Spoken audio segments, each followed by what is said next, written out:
నమస్కారం,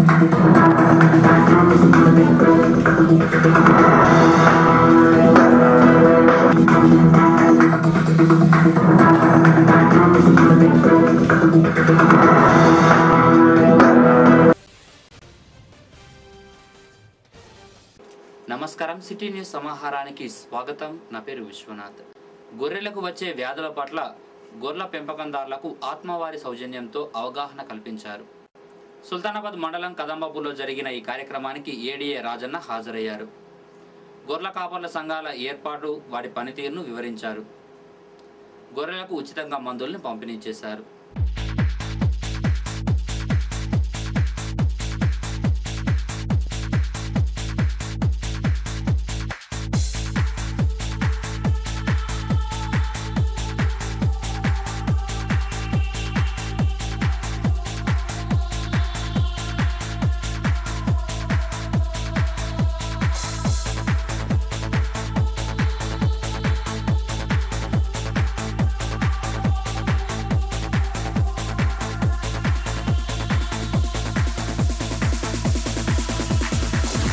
గొర్రెల్లో వచ్చే వ్యాధుల గురించి మరియు వారికి గొర్రెల కాపరులు తీసుకోవాల్సిన జాగ్రత్తల గురించి చెప్పడం జరుగుతుంది. ఇది ఆత్మవారి సౌజన్యంతో చేపడుతున్నాము. వీరికి అదేవిధంగా గొర్రెల కాపరుల సంఘం ఎలా తయారు చేసుకోవాలనేటువంటి విషయాన్ని కూడా ఈ సందర్భంగా వివరిస్తున్నాము. మరి మేము కొన్ని మందులను కూడా వీరందరికీ పంపిణీ చేస్తూ వాటి యొక్క పనితీరును కూడా వివరించడం జరుగుతుంది. ఓ ప్రైవేటు కంపెనీ మొక్కజొన్న సీడ్ నిలువున ముంచిందంటున్నారు రైతులు. సుల్తానాబాద్ మండలం ఐతిరాజుపల్లిలో కొంతమంది రైతులు ఓ కంపెనీకి చెందిన మొక్కజొన్న సాగు చేశారు. ఆ కంపెనీ ప్రతినిధులు చెప్పిన మాటలు నమ్మి నట్టేట మునిగారు. ఎకరాకు 40 నుండి 50 క్వింటాల దిగుబడి వస్తుందన్నారు. ప్రస్తుతం ఎకరాకు 5 క్వింటాలు కూడా రాలేదని వాపోయారు. మంగళవారం ఆ కంపెనీ ప్రతినిధులను బాధిత రైతులు నిలదీశారు. నష్టపరిహారం చెల్లించాలని ఆందోళన చేపట్టారు. కంపెనీ ప్రతినిధులు సీడ్ యాజమాన్యంతో మాట్లాడతామని హామీ ఇవ్వడంతో రైతులు శాంతించారు. అప్పులు తెచ్చి పెట్టుబడులు పెట్టామన్నారు రైతులు. నష్టపరిహారం చెల్లించకపోతే ఆత్మహత్యలే శరణేమంటున్నారు. మొత్తం బెన్లు అలా ఏమీ లేదు, మొత్తం కర్రలు చూస్తే ఒక పరిస్థితి. నేను ఏం చేసుడు చెప్పు, నా బతికేంది, నా కథ ఏంది? నేను కౌలు పట్టి చేసుకుంటాను, నా సొంత భూమి కూడా కాదు. సీడ్ ప్రతినిధులు అడిగితే ఏమంటున్నారు? సీడ్ ప్రతినిధులు అడిగితే 1200 రూపాయలు ఇస్తాం, మేమేం చెప్తాం దానికని మాట్లాడతారు. క్వింటల్కి 1200 రూపాయలు ఇస్తామని అంటారు. ఈ పరిస్థితుల్లో అయితే ఇక నేను మందు తాగి సత్తుడు తప్ప ఇంకోటి లేదు.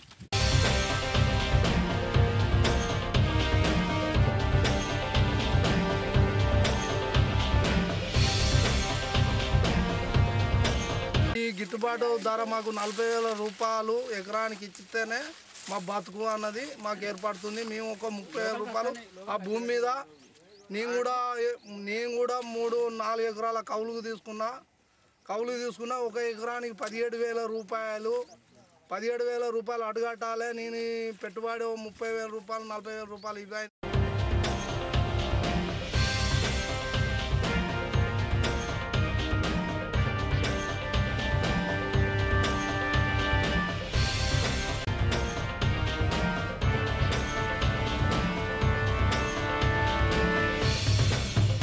మాకు మొదలు అగ్రిమెంట్ ఎకరానికి 30,000 రూపాయలు ఇస్తా అన్నారు. మొగై 10 క్వింటాలు ఇస్తా అన్నారు.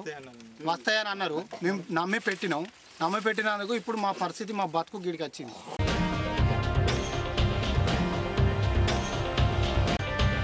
మీరు వాళ్ళు చెప్పిన ప్రకారం అయితే మందులు సారు 3 ఎకరాల పెరడికి 5 కిలోల చక్కెర కొట్టినా. నేను 5 కిలోల చక్కెర కొట్టినా, 5 కిలోల ఊరియా కొట్టినా.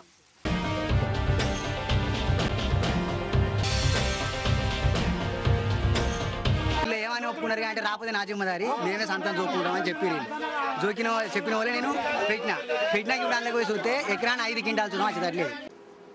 పంటలు కాపాడుకునేందుకు రైతులు అష్టకష్టాలు పడుతున్నారు. వ్యవసాయ బావుల్లో పూడిక ఉండి నీరు లేకపోవడంతో క్రేన్తో పూడిక తీస్తే స్తోమత లేక గట్టెపల్లి రైతు అమీది బుట్లతో పూడిక తీస్తున్నాడు.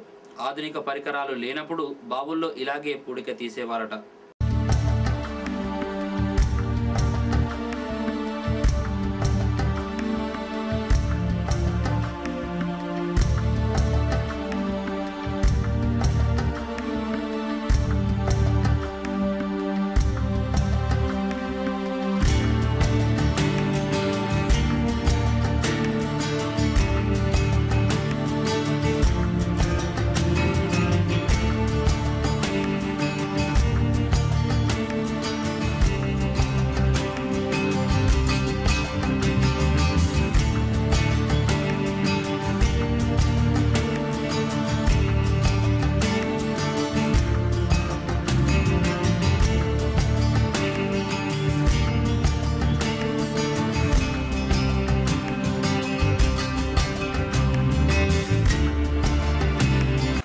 వెనకటి పద్ధతిగా మన అమితి బుట్లు పెట్టి పండిస్తూ అమితి తీస్తూ ఆ యొక్క పొలాన్ని పండించుకుంటూ 20 గుంటలు ఎండిపోయి 20 గుంటలు వండి ఇటువంటి కష్టం మళ్ళీ వెనకటి పద్ధతులన్నీ ఇప్పుడు వచ్చినాయి కాబట్టి ఇవన్నీ ఉండంగా కూడా ఎన్నో యంత్రాలు ఉండంగా కూడా మళ్ళీ వెనకటి పద్ధతి మనకి ఇప్పుడు వచ్చింది. ఈ యొక్క సంవత్సరంలో 1981లో వేయింది, మళ్ళీ 2013లో ఈ పద్ధతులు మళ్ళీ పాటిస్తున్నాం. ఒక అందని కరెంటు వల్ల ఈ నీళ్లు వెళ్ళడం లేక మళ్ళీ సరి అయిన కరెంటు లేదు, అందువల్ల మనం ఈ పోటికలు తీస్తున్నాం. ఈ నెల 28న ఓదెల మండల కేంద్రంలో టీఆర్ఎస్ పల్లెబాటలో సిరిసిల్ల ఎమ్మెల్యే కేటీఆర్ హాజరవుతున్నట్లు పెద్దపల్లి నియోజకవర్గ ఇన్ఛార్జ్ దాసరి మనోహర్ రెడ్డి తెలిపారు. పార్టీ కార్యకర్తలు తెలంగాణ వాదులు అధిక సంఖ్యలో హాజరై విజయవంతం చేయాలన్నారు దాసరి. రాష్ట్రంలో కాంగ్రెస్ ప్రభుత్వం చీకటి రాజ్యాన్ని పరిపాలిస్తోందన్నారు సిపిఎం నేత కడారి సునీల్. కరెంటుపై హైదరాబాద్లో వామపక్షాలు చేస్తున్న దీక్షలకు సంఘీభావంగా సిపిఎం ఆధ్వర్యంలో సుల్తానాబాద్లో రాజీవ్ హైవేపై రాస్తారోకో చేసి ప్రభుత్వ దిష్టి బొమ్మను తగలబెట్టారు. ప్రభుత్వానికి వ్యతిరేకంగా నినాదాలు చేశారు.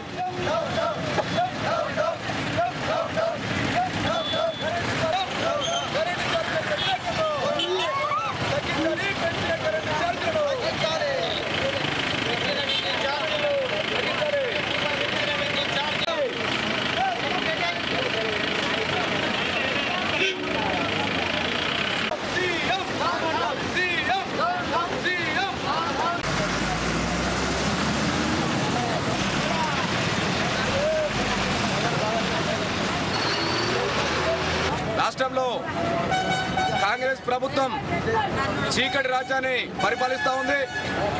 దానికి నిదర్శనంగా కరెంటు కోతలు రాష్ట్రంలో ఎప్పుడు లేనటువంటి విధంగా ఇష్టమైన రీతిలో పద్ధతిలో ఎప్పుడు పడినప్పుడు కరెంటు కోతలు పెట్టి ప్రజలకు సామాన్య బీద బక్క బడుగు జీవులందరికీ కూడా కోతలు పెట్టేటువంటి దీనస్థితికి కాంగ్రెస్ ప్రభుత్వం దిగజారిందని మేము ఆరోపిస్తూ ఉన్నాం. రైతులు పండించినటువంటి పంటలు కోతలకు వచ్చేటువంటి సమయంలో మరి విపరీతమైనటువంటి కరెంటు కోతలు పెట్టడం వల్ల మరి రైతులు తీవ్రమైనటువంటి నష్టపోయేటువంటి పరిస్థితి ఉంది. ఈ విషయంలో హైదరాబాద్లో వామపక్షాలు అన్నీ కలిపి మరి పెద్ద ఎత్తున నిరాహార దీక్షలు ఈ రోజుకు మూడో రోజు చేస్తూ ఉన్నారు. దానికి మద్దతుగా ఈ రోజున ప్రభుత్వం వెంటనే దిగువచ్చి చర్చలు జరిపి పెంచినటువంటి కరెంట్ ఛార్జీలు తగ్గించేంత వరకు మరి ఆందోళన పోరాటం ఉధృతం చేపట్టవలసి వస్తుందని హెచ్చరిస్తూ ఉన్నాం. సుల్తానాబాద్లోని శ్రీరాంపూర్ క్రాస్ రోడ్లో రషీద్ జ్ఞాపకార్థం ఆ కుటుంబ సభ్యులు ఏర్పాటు చేసిన చలివేంద్రాన్ని సుల్తానాబాద్ సిఐ కరుణాకర్ రావు ప్రారంభించారు. మాజీ ఎమ్మెల్యే బిరుదురాజమల్లు తదితరులు ఉన్నారు.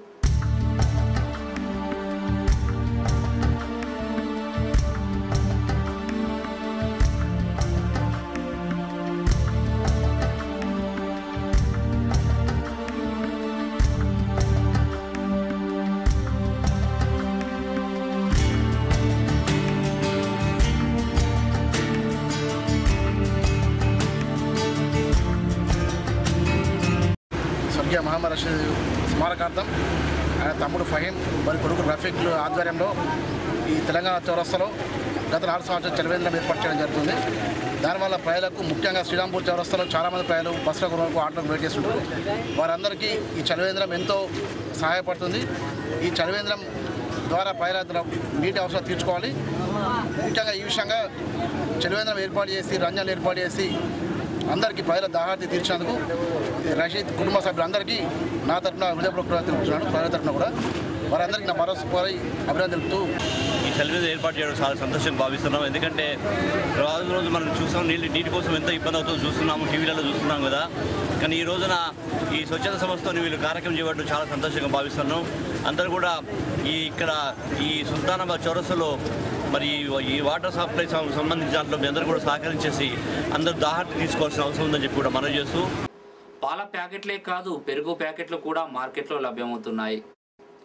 మార్కెట్లో హోటళ్లలోని పెరుగు కంటే ఎంతో టేస్ట్గా ఉంటుందన్నారు. కల్తీకి తావు లేదని పెరుగు ప్యాకెట్లనే వినియోగదారులు ఎక్కువగా కొనుగోలు చేస్తున్నారు. దీంతో హోటళ్లలో పెరుగు గిరాకీ తగ్గినట్లుగా తెలుస్తోంది.